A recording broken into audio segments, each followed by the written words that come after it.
Hi everyone and welcome to this tutorial. Today we're gonna talk about solid principles.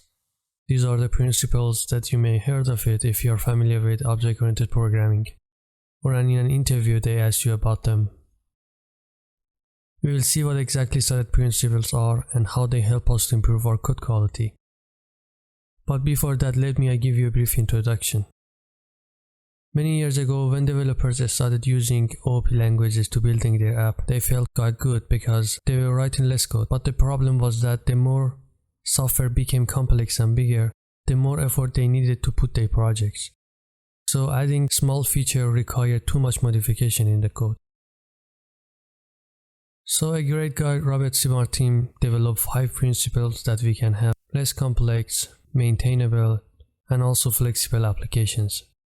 For each principle, we have a scenario and we will see how we can apply them in our code base. Okay, let's start with the principle number 1, single responsibility. A class should have a single responsibility. In other words, a class should have one and only one reason to change. Take a look at this user service class. As you see here, we have 3 methods. One for registering user, one for getting invoice based on a purchase items, one for sending emails. 3 completely different responsibilities in one class. So how we can make this right? First, we are going to extract the logic for get invoice into a different class.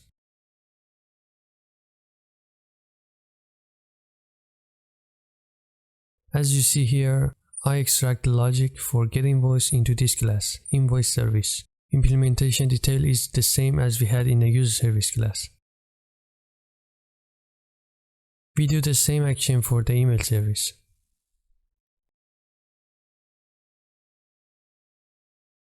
And finally, for registering user, we create a auth service and extract the logic to this class.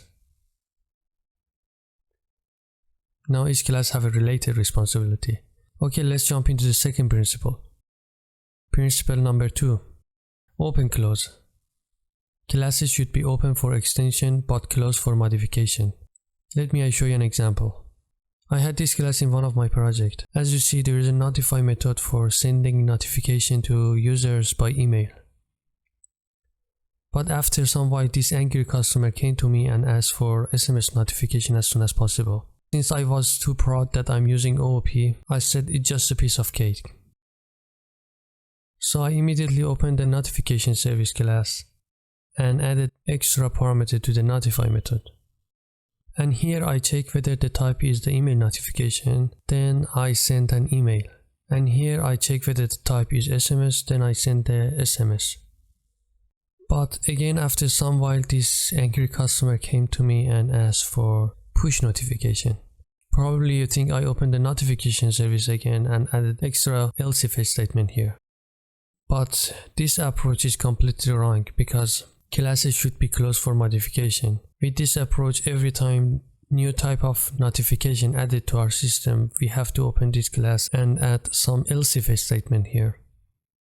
So in order to make this right, I create a base class for notifications, as you see here, iNotification, and we have a method signature that we had in the notification service.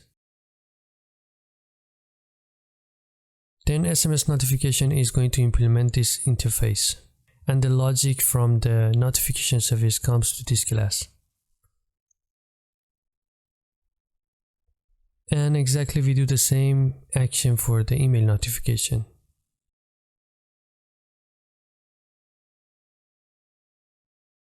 And later on, if the customer asks for push notification, we simply inherit from iNotification. This way classes are open for extension rather than modification. Great, let's go to the next principle.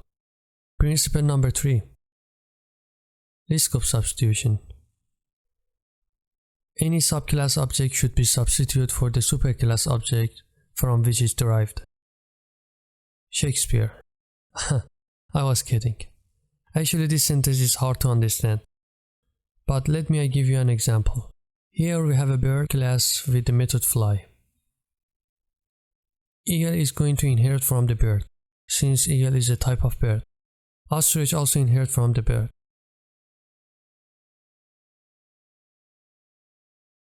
Now take a look at this piece of code. First we are going to instantiate the eagle, then we call the fly. We do the same for the ostrich. But what will happen when we reach this line of code? Definitely ostrich cannot fly, so we are violating this principle. As you remember, the sentence says that the behavior of the subclass should be substituted for the behavior of the superclass. So how we can make this right?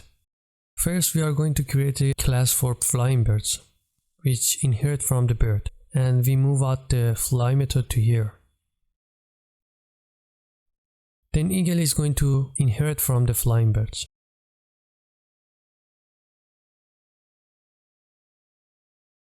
And now ostrich can inherit from the bird. Great, let's go to the next principle. Principle number 4. Interface segregation. Clients should not be forced to depend upon interfaces that they do not use.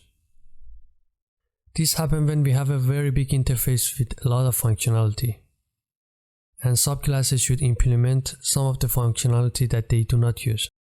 In this iCar interface we have 3 methods here: accelerate, brake, switch to self-driving. Tesla implement iCar, and Golf also implement iCar. But we have an issue here. Golf doesn't have a feature for self-driving mode. But we have to implement this because it's a part of our interface. So in order to make this right, we create an interface for common functionality between all cars. These 2 functionality, accelerate and brake, are common in all cars. Then we create a class for self-drivable cars. Now Golf can implement iCar, and we are not forced to implement a method that we don't use. As you see, Tesla implement iCar and also iSelf-drivable because it has a feature for self-driving. And here is the UML diagram that clarifies everything. Okay, let's go to the next principle. Principle number 5. Dependency inversion. High-level modules should not depend on the low-level modules. Both should depend on abstraction. Take a look at this user repository class. Here we have a method getAll for getting all the users from the database. As you see, we have to pass the connection string as a parameter to the constructor to this class. Now inside user service we use user repository. But here we have an issue. User service shouldn't know anything about the user repository implementation detail. But here we have to pass connection string each time for getting data from the database. In order to make this right, we create an interface for user repository. Then user repository implement iUser repository. The implementation detail is almost the same. The only difference is that we are getting the connection string from app setting.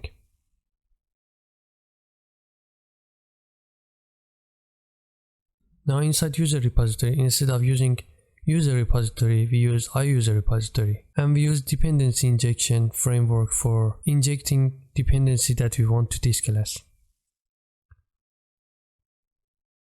User service doesn't know anything about the user repository implementation detail.